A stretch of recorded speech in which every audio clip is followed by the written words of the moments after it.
I recently spoke with a mother whose baby was diagnosed with HIE, hypoxic ischemic encephalopathy, and she had started reviewing her medical records, trying to understand what went wrong with everything. And what caught her attention was the C-section report. She had a C-section. What she found inside that report gave her a clearer picture of what may have been happening to her baby during labor. Many mothers never realize how much information can be hidden in that one document. The C-section report can quietly tell you why the surgery or the C-section was needed, what the doctors saw once they began, and how your baby was doing the moment that your baby was delivered. And when I review these reports in my work, one of the first things that I'm going to look for is the reason that the surgery was done in the first place. And that's usually going to be listed up at the top of the report.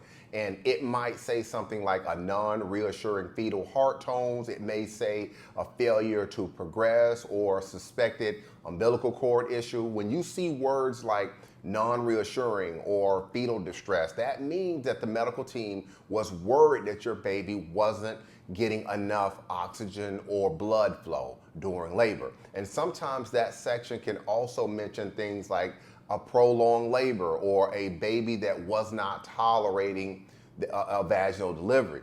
These types of clues can tell you that your baby may have been in trouble before the surgery even began. Now, the next part of the report is often going to describe things, it's often going to describe what the doctor saw when they began the C-section. And this section can reveal details families never heard about at the hospital sometimes. It might mention something called a nuchal cord, meaning that the baby's umbilical cord was wrapped around the baby's neck. And it may say how many times the cord was wrapped around.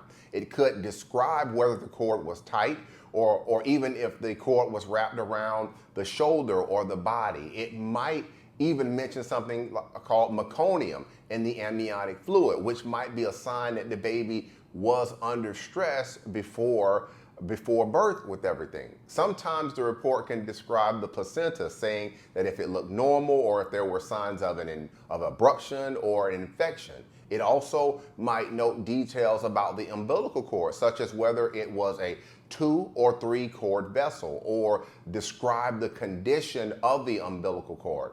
All of these types of observations can help paint a picture of what was happening inside the womb at the time or the moment of delivery. And for many families, that's going to be the first time that they start to see how their baby's distress can connect to an HIE diagnosis.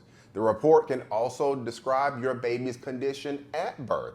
And that's where you might see words like the baby was limp, or there was no cry, or had to be transferred or handed off immediately to the NICU team. Sometimes it might list the APGAR scores or say whether the team collected umbilical cord blood samples.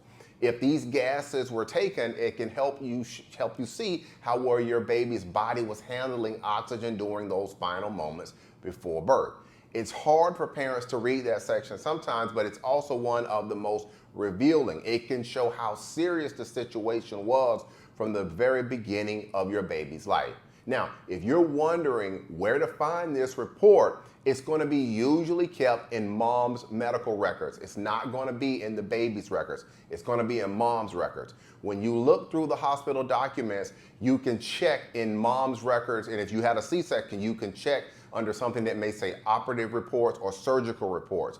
That's where the C-section report is going to be normally located.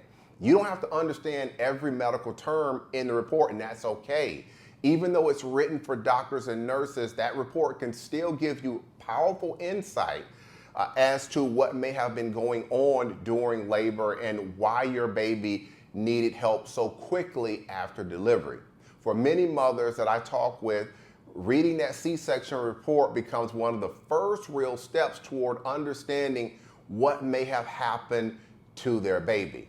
It doesn't answer every question. It's not going to do that, but it can help guide what questions will come next for you. Again, I'm Marcus Boston, and if you have any other questions about your baby's HIE brain injury at birth or a subsequent CP diagnosis or other type of brain injury, if you have these questions from a medical legal standpoint, don't hesitate to reach out and contact me. You can find out more information about me and my profile. If you're watching this video on certain apps, you can send me a DM and we could chat a little bit about your baby story, or you can just wait and watch the picture that follows the end of this video. All right, that's going to be it for today's quick educational video. Have a great day, everybody.